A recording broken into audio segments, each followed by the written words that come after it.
Good morning students. हम हमारे विषय सामाजिक विज्ञान में लेसन 3 कर रहे थे, जिसमें हम उष्णकटिबंधीय सदाबहार वन, उष्णकटिबंधीय पर्णपाती वन, शीतोष्ण सदाबहार वन, शीतोष्ण पर्णपाती वन, भूमध्य सागरीय वन के बारे में जान चुके हैं। आज हम शंकुधारी वन के बारे में जानिए। देखिए, इनका नाम है शंकु। जैसा कि आप जानते हैं, शंकु इस आकार का होता है और इसी आकार के कारण इन्हें शंकुधारी वन कहा जाता है। ये वन अधिकतर पर्वतीय क्षेत्रों में पाए जाते हैं।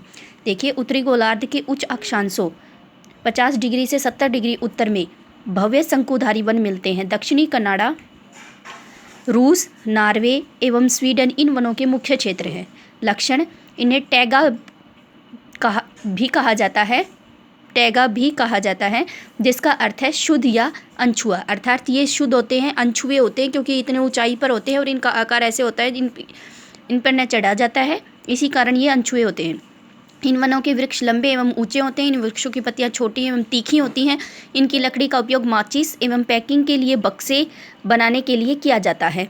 वनस्पति देखिए, यहाँ पर कौन कौन सी पाई जाती है। चीड़, देवदार, बबूल, फर आदि इन वनों के मुख्य वृक्ष हैं। वन्यजीव देखिए, ऊदबिलाव, ध्रुवीय भालू, सिल्वर लोमड़ी, बारहसिंगा, मस्क चूहे आदि इन वनों के मुख्य वन्यजीव हैं। घास के मैदान: घनी एवं हरी घास से ढके हुए विश्व के वृत्त क्षेत्रों को घासस्थल कहा जाता है। देखिए, यहाँ तक हमने शंकुधारी वन किए हैं। अब हम घास के मैदानों के बारे में जानेंगे, जहाँ वृक्ष कम मात्रा में पाए जाते हैं, लेकिन घास 2 मीटर तक लंबी पाई जाती है और अधिकतर घास ही यहाँ पर मिलती है।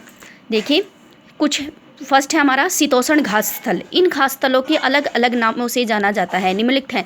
ये जो नाम है ये वेरी इंपॉर्टेंट है। इनसे संबंधित कम्पिटिटिव एग्जाम में क्वेश्चन आते हैं कि प्रेरी कौन से घास स्थल को कहा जाता है, कहाँ पर कहा जाता है, ऐसे स्टेपी, डाउन, पंपास, वेल्ड। और आपको पता होना चाहिए ये सारे नाम एक ही घास स्थल के हैं, शीतोष्ण घास स्थल के। और कहाँ कहाँ पर इन नामों का प्रयोग किया जाता है, देखिए, प्रेरी उत्तरी अमेरिका में, स्टेपी मध्य एशिया तथा रूस में, डाउन ऑस्ट्रेलिया में, पंपास दक्षिणी अमेरिका अर्जेंटीना में, वेल्ड दक्षिणी अफ्रीका में।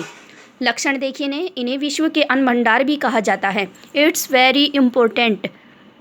अन्न भंडार आपको पता होना चाहिए। विश्व का अन्न भंडार कौन से स्थान कहलाते हैं? शीतोष्ण घास स्थल। वनस्पति या लंबे वृक्षों की कमी होती है, परंतु ये घनी हरी व पोषक घास से भरे होते हैं। इन्हें घास का सागर भी कहा जाता है। घास का सागर। ये छोटी छोटी बातें होती हैं बेटा, जो आपको याद करने योग्य होती हैं और इन्हीं में से क्वेश्चन बनकर आते हैं।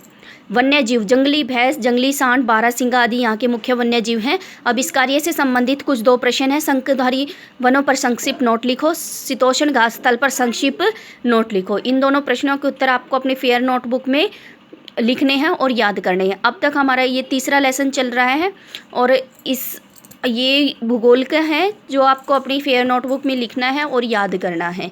धन्यवाद।